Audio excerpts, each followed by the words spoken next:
अस्सलाम वालेकुम दोस्तों, मेरा नाम डॉक्टर अली असगर है और आज की इस वीडियो में हम डिस्कस करने जा रहे हैं buoyant force in liquid and buoyant force in gases.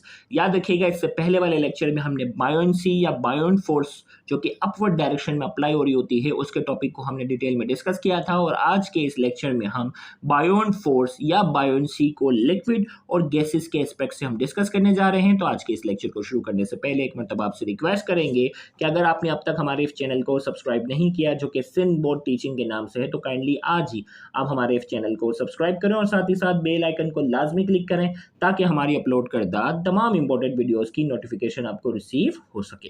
तो आइए हम स्टार्ट करते हैं। इन लिक्विड, सबसे पहले हम लिक्विड की बात करेंगे।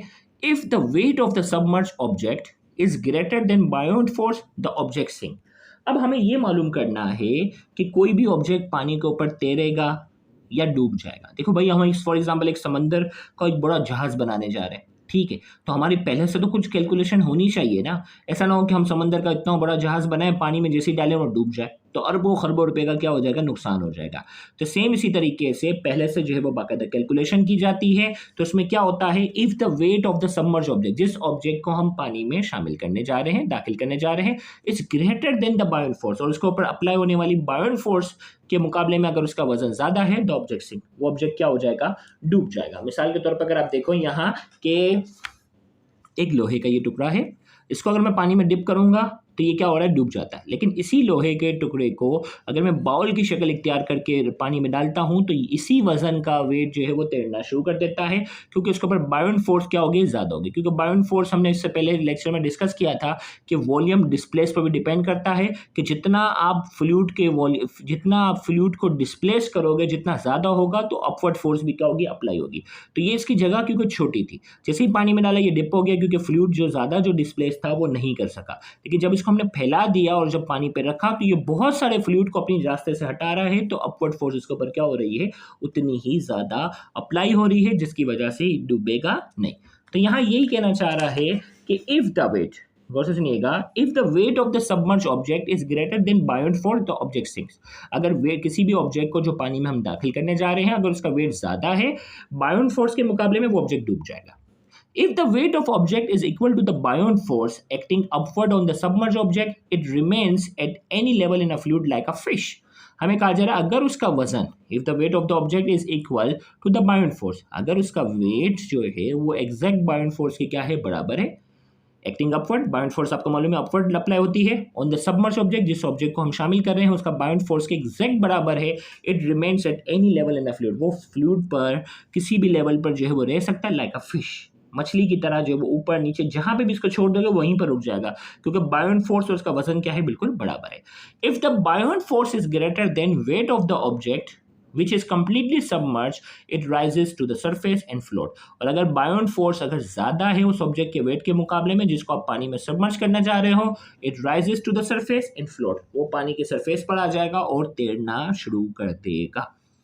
एग्जाम्पल के तौर पे थोड़ा समझाता हूं मैं। यहाँ अशिप, बड़े समुद्र के जहाज की बात करेंगे। अशिप दैट इज लॉन्च इनटू सी, एक बड़ा समुद्री जहाज है जिसको समंदर में हम लॉन्च करने जा रहे हैं। Sink into ocean until the weight of the water it displaces is just equal to its weight. और वो क्या होगा, इतना बड़ा जो जहाज होगा वो पानी के अंदर क्या होगा, सिंक होगा, पानी के ओशन के अंदर क्या होगा, सिंक होगा, यानी उतना नीचे जाएगा जितना, until the weight of the water it displaces is just equal to its weight, जितना पानी वो डिस्प्लेस करेगा वो उसके वजन के बराबर हो जाएगा, उतना जो है वो नीचे जाएगा, बाकी वहीं पर फ्लोट करना शुरू हो जाएगा।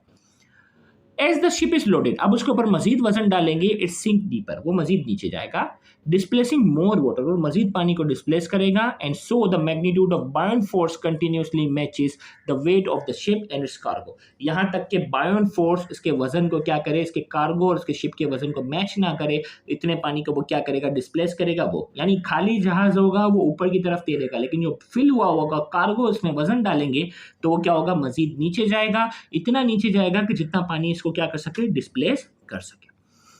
अब इसके बाद जो है वो लिक्विड के बाद हम आते हैं गैसेस पे।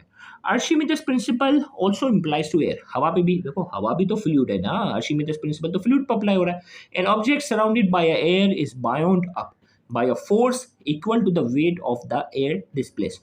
भाई ऑब्जेक्ट जो है वो हवा से सराउंडेड है, उसके ऊपर भी बायोन्ड फोर्स अप्लाई होती है, by a force equal to the weight of the air displace, और वो बाउंड फोर्स किसके बराबर होगी, equal to the weight of the air displace, जितना वो हवा को डिस्प्लेस करता है। देखिए आप देखते होंगे ना, बहुत से परिंदे जो है वो हवा में उड़ सकते हैं, बहुत से परिंदे हवा में नहीं उड़ सकते। हवा में उड़ने वाले परिंदों को अल्लाह ताला ने ऐसी सलाहियत दी है कि वो अपने वजन से ज़्यादा हवा को क्या कर लेते हैं, डिस्प्लेस करते हैं। पंख को फैलाकर भी क्या करते हैं, उससे ज़्यादा अपने वजन से ज़्यादा वजन की हवा को वो फैलाने की सलाहियत रखते हैं, डिस्प्लेस करने की सलाहियत रखते हैं।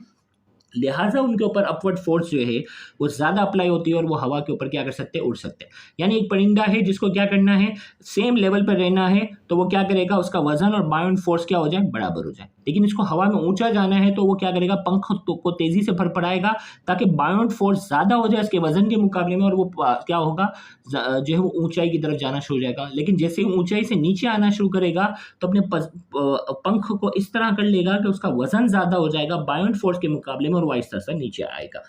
तो अब देखो यहाँ समझाने की हद तक बता रहे हैं, a cubic metre of air at normal atmospheric pressure and room temperature has a mass of about 1.2 kilogram, so its weights become around 12 newton. भाई एक क्यूबिक मीटर है, क्यूबिक मीटर का मतलब है जिसकी एक बॉक्स अगर आप ले लो जिसकी लंबाई 1 मीटर है, चौड़ाई 1 मीटर है और ऊंचाई 1 मीटर है, तो एक क्यूबिक मीटर का एक बॉक्स बन जाता है। तो उस क्यूबिक मीटर का जो बॉक्स होता है उसमें हवा कितनी होती है, 1.2 किलोग्राम। हवा जो है उसका मास कितना होता है, 1.2 किलोग्राम।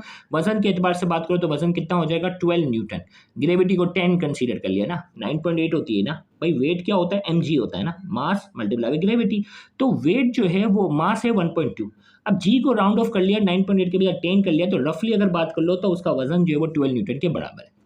अब यहां आगे बात कर रहा है, if the mass of metre cube object is greater than 1.2 kilogram it falls to the ground when it release. अगर कोई ऑब्जेक्ट है जिसका वॉल्यूम जो है वो यानी 1 मीटर क्यूब ऑब्जेक्ट है, उसका अगर मास 1.2 किलोग्राम से ज्यादा है तो उसको छोड़ते ही वो फौरन नीचे जमीन की तरफ आएगा। लेकिन if an object of this size has mass less than 1.2 kilogram, bound force is greater than weight and it rises in air. और हमें कहा जा रहा है कि अगर ऑब्जेक्ट जो है वो 1 मीटर क्यूब का है और उसका मास जो है वो 1.2 किलोग्राम से क्या है, कम है, तो उस ऑब्जेक्ट के ऊपर जो बाउंड फोर्स होगी वो ज़्यादा अप्लाई होगी और वो जो है वो नीचे आने के बजाय जो हवा में ऊपर की तरफ जाना शुरू करेगा। मिसाल के तौर पर ले लो गैस, जिसमें हाइड्रोजन और हीलियम की बात कर लो, filled in balloon that rises in air are less dense than air.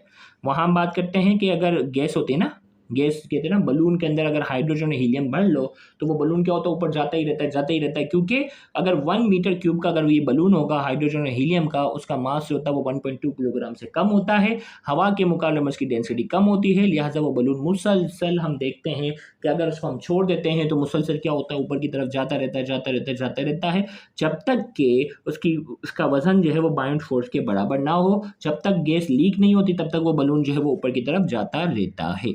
तो यहाँ जाकर हमने जो है वो बाउंड फोर्स का कॉन्सेप्ट जो है वो डिस्कस किया इन लिक्विड और इन गैसेस।